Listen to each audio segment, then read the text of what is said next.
Share बाजार हे नाव ऐकलं की आपल्या डोळ्यासमोर दोन टोकं उभी राहतात. एकीकडे प्रचंड संपत्ती आणि दुसरीकडे सगळं गमावण्याची भीती. काहींना वाटतं हा प्रगतीचा राजमार्ग आहे, तर काहींना वाटतं हा एक धोकादायक जुगार आहे. पण या दोन्ही टोकांच्या मध्ये खरं सत्य काय आहे? चला, या गोंधळाच्या पलीकडे जाऊन शेअर बाजाराचं खरं रूप काय आहे ते समजून घेऊया. ही भीती आपल्यापैकी अनेकांच्या मनात घर करून बसलेली आहे. इंटरनेटवर एका फोरममध्ये कोणीतरी हाच प्रश्न विचारला होता आणि त्यावर हजारो प्रतिक्रिया आल्या. यावरूनच लक्षात येतं की ही चिंता किती खोलवर आहे. म्हणूनच आपण आजच्या चर्चेची सुरुवात याच प्रश्नापासून करूया. हे वाक्य बघा, खरं तर हे खूप खोल आहे. विचार करा, जर शेअर बाजार पूर्णपणे कोसळला, म्हणजे शून्य झाला, तर त्याचा अर्थ संपूर्ण अर्थव्यवस्थाच उद्ध्वस्त झाली आहे. अशा परिस्थितीत रस्त्यावर अराजक असेल, बँका बंद असतील, नोकऱ्या नसतील, तेव्हा आपल्या डीमॅट अकाउंटमध्ये काय चाललंय ही चिंता करायला कुणाला वेळ असेल? म्हणूनच संपूर्ण विनाश ही एक टोकाची कल्पना आहे. तिला जरा बाजूला ठेवूया. त्याऐवजी मार्केट क्रॅश म्हणजे नक्की काय, बाजारात मोठी घसरण होते तेव्हा काय होतं हे समजून घेऊया. कारण या दोन गोष्टींमध्ये जमीन आसमानाचा फरक आहे. तर मार्केट क्रॅश म्हणजे काय? सोप्या भाषेत सांगायचं तर ही बाजारात होणारी एक मोठी, वेगवान घसरण आहे. पण तो बाजाराचा अंत नाही. ही अशी वेळ असते जेव्हा शेअरच्या किमती वेगाने खाली येतात, लोकांमध्ये भीती पसरते आणि सगळेजण विकायला धावतात. पण याचा अर्थ असा नाही की संपूर्ण व्यवस्थाच गायब झाली आहे. क्रॅश झाल्यावर सुरुवातीला चित्र खूपच भीतीदायक दिसतं. पोर्टफोलिओ पूर्ण लाल रंगात असतो, सगळीकडे नुकसानीचे आकडे दिसतात. पण इथे एक महत्त्वाची गोष्ट लक्षात घ्यायला हवी. जोपर्यंत आपण आपले शेअर्स विकत नाही, तोपर्यंत ते नुकसान फक्त कागदावरचं असतं. आणि इतिहास आपल्याला हेच सांगतो की प्रत्येक मोठ्या घसरणीनंतर बाजार पुन्हा सावरला आहे. उलट हुशार लोकांसाठी ही कमी किमतीत गुंतवणूक करण्याची एक सुवर्णसंधी असते. आणि हे काही फक्त बोलण्यापुरतं नाही.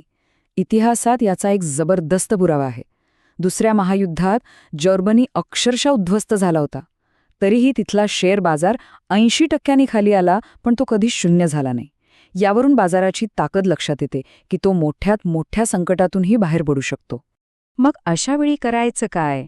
आर्थिक तज्ज्ञ नेहमी 3 गोष्टी सांगतात. 1. आपल्या गुंतवणुकीत विविधता ठेवा, म्हणजे सगळी अंडी एकाच टोपलीत ठेवू नका. दुसरं, आपल्या SIP चालू ठेवा, कारण घसरलेल्या बाजारात तुम्हाला कमी पैशात जास्त युनिट्स मिळतात. आणि तिसरं, जे सर्वात महत्त्वाचं आहे, घाबरून विक्री करू नका, शांत रहा. आता एक वेगळा विचार करून बघूया. कल्पना करा की उद्या सकाळी आपण उठलो आणि बातमी आली की जगातले सगळे शेअर बाजार कायमचे बंद झाले आहेत. काय होईल? या कल्पनेमुळेच आपल्याला शेअर बाजाराचं खरं महत्त्व कळेल. सगळ्यात पहिला आणि थेट फटका बसेल तो कंपन्यांना. कोणत्याही कंपनीला आपला व्यवसाय वाढवण्यासाठी, नवीन कारखाने उभे करण्यासाठी पैशांची गरज असते. शेअर बाजार हे भांडवल उभारण्याचं एक खूप मोठं माध्यम आहे. जर बाजारच नसेल तर कंपन्यांची वाढच थांबून जाईल. दुसरा परिणाम थेट आपल्या सगळ्यांवर होईल. आज लाखो सामान्य लोक म्युच्युअल फंड्स आणि SIPद्वारे बाजारात गुंतवणूक करतात, मुलांच्या शिक्षणासाठी, स्वतःच्या निवृत्तीसाठी. हा मार्गच बंद झाला तर संपत्ती निर्माण करणं खूपच अवघड होऊन बसेल.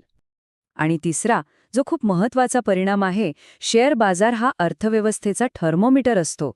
तो आपल्याला सांगतो की अर्थव्यवस्थेची तब्येत कशी आहे. जर हा थर्मोमीटरच तुटला तर सरकारला आणि रिझर्व्ह बँकेला आर्थिक धोरणं ठरवणं जवळजवळ अशक्य होईल. आणि मग याचा परिणाम एकामागोमाग एक असा होत जाईल. लोकांच्या गुंतवणुकीची किंमत जागेवरच थांबेल. पेन्शन योजना धोक्यात येतील. कंपन्यांची किंमत ठरवण्याची कोणतीही पद्धतच उरणार नाही. आणि बँकांनी शेअर्सवर जी कर्ज दिली आहेत ती सगळी बुडतील. थोडक्यात संपूर्ण आर्थिक साखळीच तुटून जाईल. बरं, हे झालं बाजार नसल्यास काय होईल. आता आपण बघूया की बाजार असल्यामुळे काय होतं.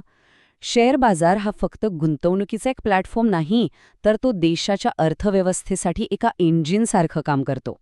आणि हे फक्त एक मत नाहीये. याला जागतिक बँकेच्या अभ्यासाचा आधार आहे.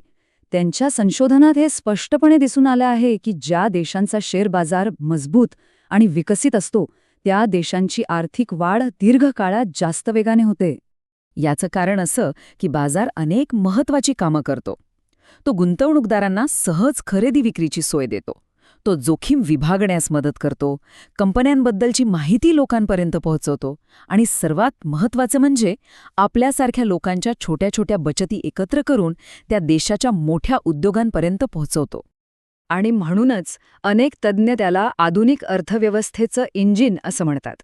हे एक असं इंजिन आहे जे भांडवलाला योग्य दिशेने पाठवून देशाच्या विकासाच्या गाडीला पुढे नेतं. पण प्रत्येक मोठ्या गोष्टीला एक दुसरी बाजू असते, नाही का? हे इंजिन तर खूप शक्तिशाली आहे, यात शंका नाही. पण प्रश्न हा आहे की या इंजिनचा फायदा नक्की कोणाला होतो? सगळ्यांना समान प्रमाणात होतो का? हे इंजिन देशाच्या विकासाला गती देतं हे खरं, पण या प्रगतीच्या गाडीत बसण्याची संधी खरंच देशातल्या सगळ्या लोकांना मिळते का? अभ्यास असं सांगतो की शेअर बाजारातून जसा परतावा वाढतो तशी समाजातली आर्थिक विषमतासुद्धा वाढण्याची शक्यता असते. कारण सोपं आहे, ज्यांच्याकडे आधीपासूनच गुंतवणूक करण्यासाठी पैसा आहे त्यांची संपत्ती अधिक वेगाने वाढते आणि श्रीमंत गरीब यांच्यातली दरी वाढत जाते. आणि ह्यात सगळेजण सहभागी का होऊ शकत नाहीत? तर त्याची अनेक कारणं आहेत. आर्थिक साक्षरतेचा अभाव, गुंतवणूक करण्यासाठी पुरेशा पैशांची कमतरता किंवा ब्रोकरेज प्लॅटफॉर्मसारख्या सुविधांची माहिती नसणे. या अडथळ्यांमुळे एक मोठा वर्ग या संपत्ती निर्मितीच्या प्रक्रियेपासून दूरच राहतो. तर मग या सगळ्या चर्चेतून आपण कुठे येऊन पोचलो आहोत? आपण भीतीपासून सुरुवात केली होती, पण आता आपण बाजाराला अधिक खोलवर समजू लागलो आहोत. आता या सगळ्याचा सार काय ते पाहूया. सगळ्यात मोठा धडा हा आहे की मार्केटमध्ये होणारी घसरण किंवा क्रॅश म्हणजे व्यवस्था संपल्याची निशाणी नाही, उलट तो त्या व्यवस्थेचाच एक नैसर्गिक भाग आहे. हो, तो अस्वस्थ करणार आहे, पण तो अटळ आहे. जसं समुद्राला भरती ओहोटी येते तसंच बाजारात तेजीमंदी येत राहते. हेच आहे ते बाजाराचं चक्र. आशावादाने सुरुवात होते, मग तेजी येते, त्यानंतर एक मोठी घसरण ही येतेच. पण महत्त्वाचं हे आहे की प्रत्येक घसरणीनंतर बाजार पुन्हा सावरतो आणि नवीन शिखराकडे प्रवास सुरू करतो. हाच त्याचा स्वभाव आहे.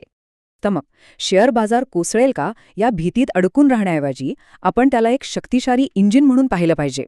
खरा प्रश्न तो बंद पडण्याचा नाहीये.